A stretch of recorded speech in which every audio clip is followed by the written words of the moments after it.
नमः संस्कृताय मित्रों, प्लीज़ संस्कृत से चैनल में आप सभी का स्वागत एवं अभिनंदन है। जैसे कि आप लोगों को विदित हो गया होगा कि हमारी जो टीजीटी की परीक्षा है वो अप्रैल माह में संभावित है और ऐसे में हम लोग अपनी परीक्षा की तैयारी कर रहे होंगे। मैंने भी संस्कृत व्याकरण प्रवेशिका का नोट्स बनाया था और उस नोट्स को मेरे विचार में आया कि आप लोगों तक उपलब्ध कराऊं ताकि मेरे भी रिवीजन होने के साथ साथ आप लोगों तक भी कुछ चीज़ें पहुंच सकें। और ईश्वर से प्रार्थना करती हूँ कि ईश्वर आप सभी को टीजीटी की परीक्षा में उत्तीर्ण करे, अच्छे अंकों के साथ उत्तीर्ण करे। इतना ही नहीं, आपको अच्छा कॉलेज मिले। और इसी के साथ आज की क्लास की शुरुआत करते हैं। सबसे पहला है वेद पुरुष जो होता है उसके 6 अंग बताए गए हैं। वेद पुरुष के 6 अंग कौन कौन से बताए गए हैं? शिक्षा, कल्प, व्याकरण, निरुक्त, छंद, ज्योतिष। ये 6 अंग जो है वेद रूपी पुरुष के बताए गए हैं कि जो वेद रूपी एक पुरुष है उसके 6 अंग होते हैं। कौन कौन से? शिक्षा, कला, व्याकरण, निरुक्त, छंद और ज्योतिष।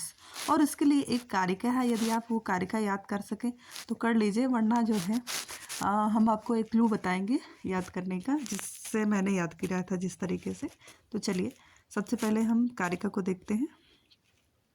कारिका में क्या लिखा है? छंदात् पादो तु वेदस्य हस्तो कल्पो अयं पठ्यते ज्योतिषानयनं चक्षु निरुक्तं श्रोतमुच्यते। फिर क्या कहा? शिक्षा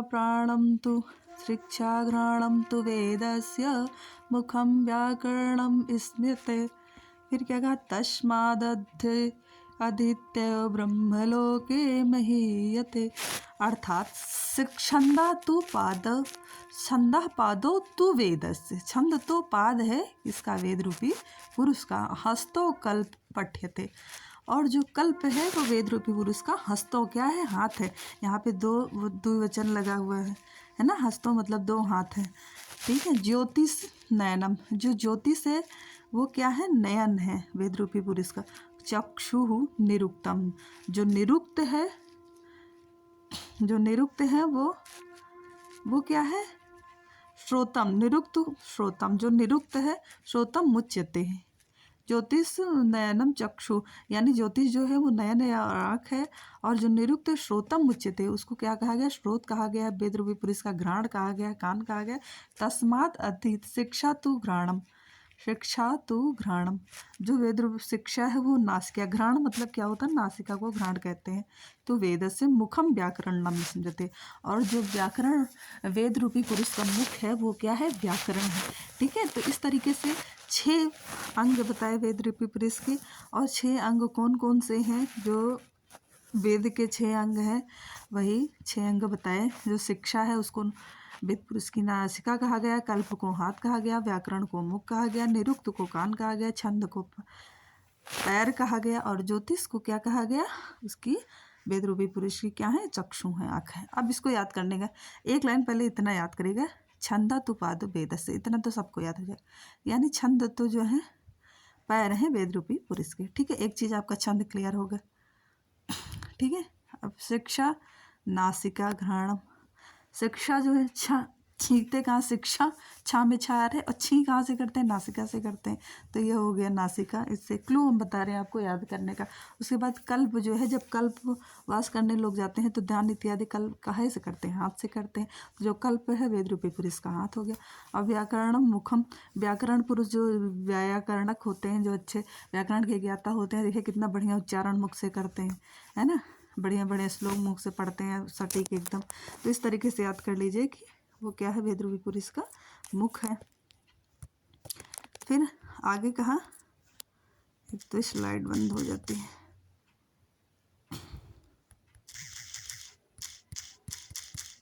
चलिए, तो कहा मुख है। उसके बाद कहा निरुक्त।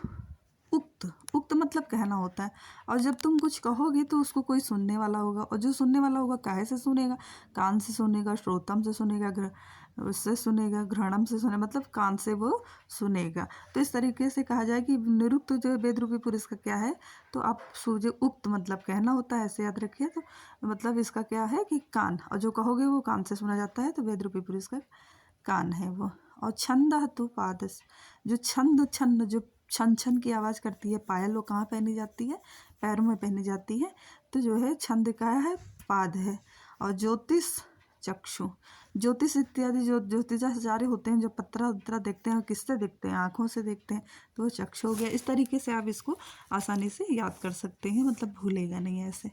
चलिए, व्याकरण शिक्षा वेदांग उच्चारण पर विचार करता है।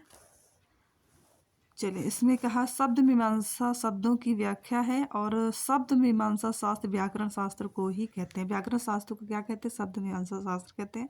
शब्द मीमांसा शब्दों की एक व्याख्या है।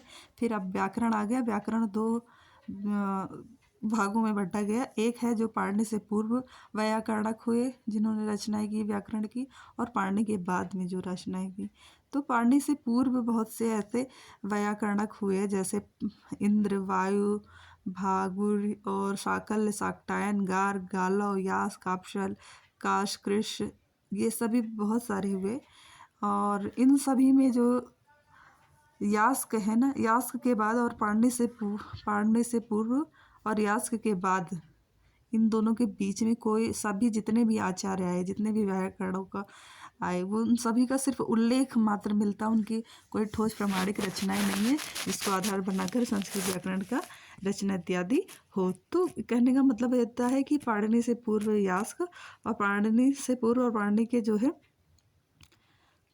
यास्क के जो बाद है, इन दोनों के बीच में कोई व्याकरण ऐसे नहीं आए जिनका मतलब कोई अच्छा सा उल्लेख हो। बस जो भी व्याकरणक रहे, इन सभी का उल्लेख मात्र मिलता है कि हाँ ये भी व्याकरणक थे, बाकी इनकी रचना के कोई ठोस प्रमाण नहीं मिलता। फिर आगे दिया गया है एक पॉइंट, इंद्र व्याकरण एक प्रतिष्ठित संप्रदाय बहुत दिनों तक चला। अच्छा, जो पाणिनि व्याकरण है उससे पहले इंद्र व्याकरण का एक प्रतिष्ठित इंद्र व्याकरण था, जिसका प्रतिष्ठित संप्रदाय वो काफ़ी दिनों तक चला, और इसका अनुसरण भी कालांतर लोगों ने किया। और चीनी यात्री व्यंजक तथा तिब्बती इतिहासकार के अनुसार ऐसा कहा गया। सभी शब्द क्या होते हैं? वो धातुज होते हैं, ऐसा यास्क ने कहा। और यहीं पर हम अपने वीडियो को समाप्त करते हैं, क्योंकि हमारा लक्ष्य था कि हम एक एक पेज कराएंगे डेली। और पहला दिन